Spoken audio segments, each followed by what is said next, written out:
Do you want to restrict who can tag or mention you on TikTok? You can instantly change your privacy settings to stop unwanted accounts from linking your profile and cluttering your notifications. Before we begin, please like this video and subscribe to our channel. I've also included some helpful tools and apps in the description, so be sure to check them out.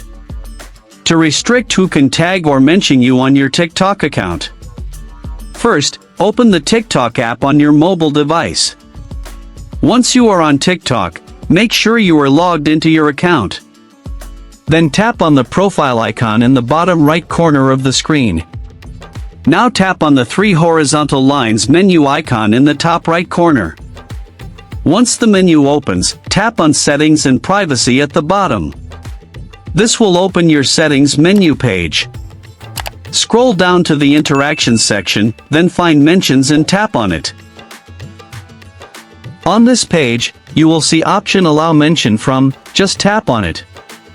A pop-up will appear with everyone, people you follow, friends, or no one options. To restrict tags and mention, completely choose No One from here. You can always come back to this menu and adjust these settings again if you decide you want to be tagged or mentioned more freely in the future.